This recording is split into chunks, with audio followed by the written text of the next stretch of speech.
Assalamualaikum warahmatullahi wabarakatuh. Sebagai seorang wanita, hendaknya kita memiliki sifat-sifat yang Allah sukai. Dalam Islam sendiri sangat memuliakan wanita, di mana kedudukannya adalah 3 kali lebih tinggi dibanding pria.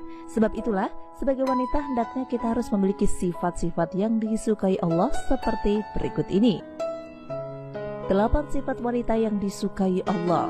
Yang pertama, menutup aurat. Wanita terbaik itu menutup auratnya. Aurat wanita adalah seluruh tubuhnya kecuali wajah dan telapak tangan. Menurut pendapat terkuat di antara pendapat para ulama, Allah Ta'ala berfirman, "Hai Nabi, katakanlah kepada istri-istrimu, anak-anak perempuanmu dan istri-istri orang mukmin, hendaklah mereka mendekatkan jilbabnya ke seluruh tubuh mereka. Yang demikian itu supaya mereka lebih mudah untuk dikenal, karena itu mereka tidak diganggu, dan Allah adalah Maha Pengampun lagi Maha Penyayang." Surat Al-Ahzab ayat 59. Jilbab bukanlah penutup wajah, namun jilbab adalah kain yang dipakai oleh wanita setelah memakai khimar, sedangkan khimar adalah penutup kepala. Allah Ta'ala juga berfirman, "Katakanlah kepada wanita yang beriman, hendaklah mereka menahan pandangannya dan kemaluannya, dan janganlah mereka menampakkan perhiasannya kecuali yang biasa nampak daripadanya." Surat An-Nur ayat 31.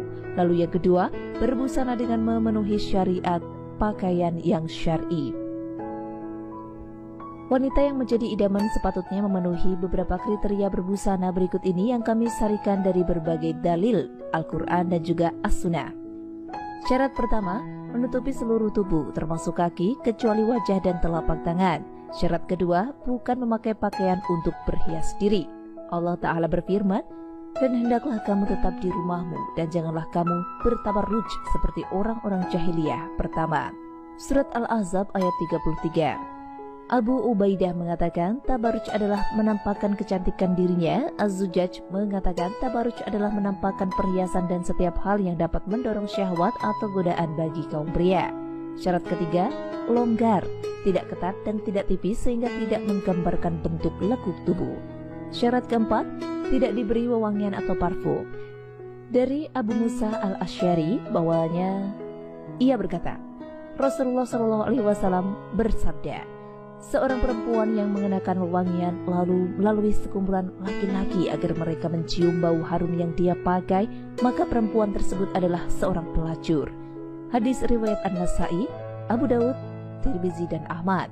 Syarat kelima, tidak menyerupai pakaian pria atau pakaian non-muslim.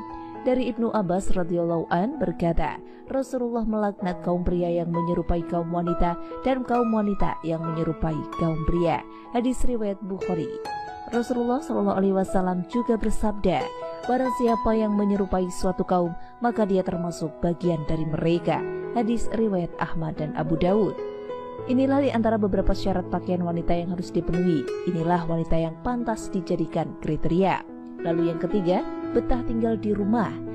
Di antara yang diteladankan oleh para wanita salaf yang solehah adalah betah berada di rumah dan bersungguh-sungguh menghindari laki-laki, serta tidak keluar rumah kecuali ada kebutuhan yang mendesak. Hal ini dengan tujuan untuk menyelamatkan masyarakat dari godaan wanita yang merupakan godaan terbesar bagi laki-laki. Allah Ta'ala berfirman yang artinya, "Dan tinggallah kalian di dalam rumah-rumah kalian dan janganlah kalian berdandan sebagaimana dandan ala jahiliyah terdahulu." Surat Al-Ahzab ayat 33. Ibnu Katsir ketika menjelaskan ayat tersebut mengatakan, "Hendaklah kalian tinggal di dalam rumah-rumah kalian dan janganlah kalian keluar rumah kecuali karena ada kebutuhan." Dari Abdullah, Nabi SAW bersabda, "Sesungguhnya perempuan itu aurat. Jika dia keluar rumah maka setan menyambutnya. Keadaan perempuan yang paling dekat dengan wajah Allah adalah ketika dia berada di dalam rumahnya." Hadis riwayat Ibnu Khuzaimah. Yang keempat, memiliki sifat malu. Rasulullah SAW bersabda, "Rasa malu tidaklah mendatangkan kecuali kebaikan." Hadis riwayat Bukhari dan Muslim. Kriteria ini juga semestinya ada pada setiap wanita. Contohnya adalah ketika bergaul dengan pria, wanita yang baik seharusnya memiliki sifat malu yang sangat. Cobalah perhatikan contoh yang bagus dari wanita di zaman Nabi Musa alaihissalam.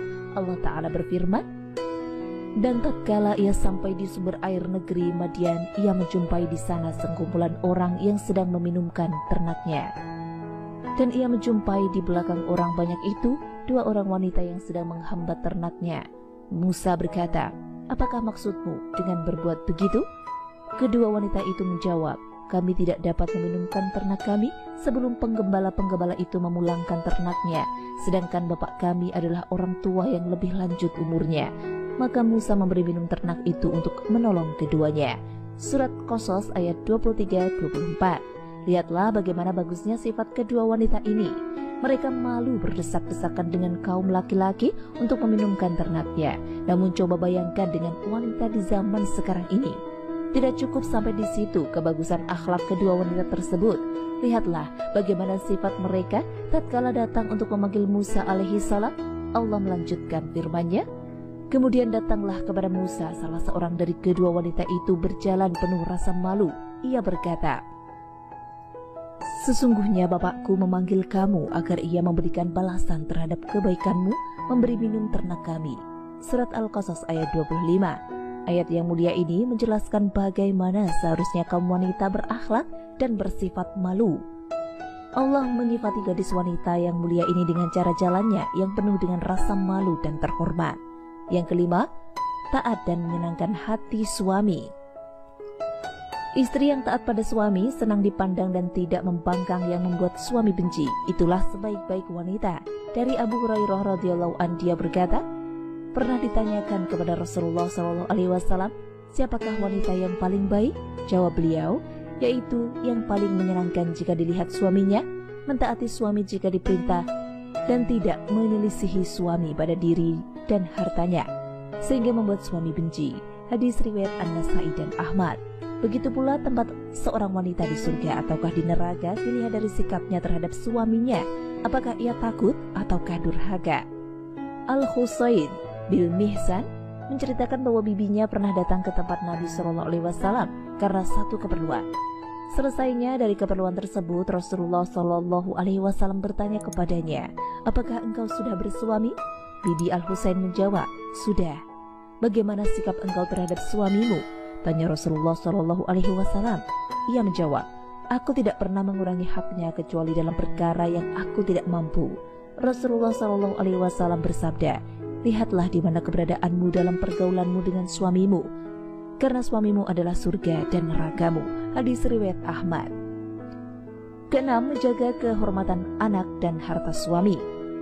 Allah Ta'ala berfirman, "Sebab itu maka wanita yang soleh ialah yang taat kepada Allah lagi memelihara diri ketika suaminya tidak ada." Surat An-Nisa ayat 34.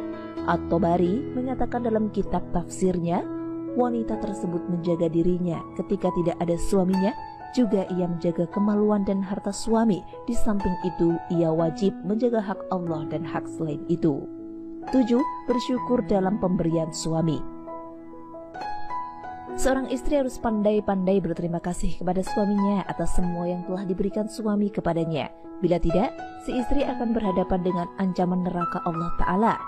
Selesainya dari sholat kusuf atau sholat gerhana, Nabi SAW bersabda, menceritakan surga dan neraka yang diperlihatkan kepada beliau ketika sholat.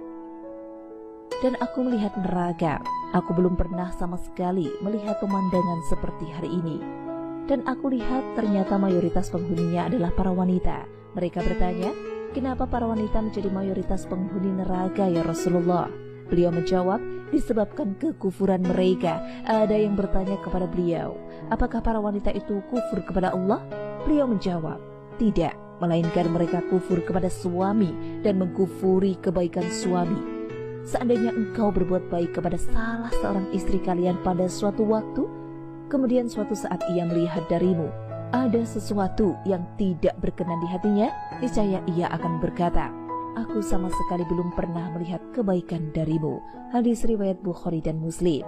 Lihatlah bagaimana kekufuran si wanita cuma karena melihat kekurangan suami sekali saja, padahal banyak kebaikan lainnya yang diberikan. Hujan setahun seakan-akan terhapus dengan kemarau sehari. 8. Berdandan dan berhias diri hanya spesial untuk suami. Sebagian istri saat ini di hadapan suami bergaya seperti tentara, berbau arang, dan jarang mau berhias diri. Namun ketika keluar rumah, ia keluar bagai bidadari. Ini sungguh terbalik. Seharusnya di dalam rumah ia berusaha menyenangkan suaminya. Demikianlah yang dinamakan sebaik-baik wanita. Dari Abu Hurairah radhiyallahu anhu dia berkata, pernah ditanyakan kepada Rasulullah, siapakah wanita yang paling baik? Jawab beliau, yaitu yang paling menyenangkan jika dilihat suaminya, mentaati suami jika diperintah, dan tidak menyelisihi suami pada diri dan hartanya sehingga membuat suami benci. Demikian, semoga bermanfaat bagi setiap wanita. Semoga Allah memberikan taufik untuk mengamalkannya. Terima kasih sudah menyimak video ini. Sampai jumpa di video selanjutnya. Wassalamualaikum warahmatullahi wabarakatuh.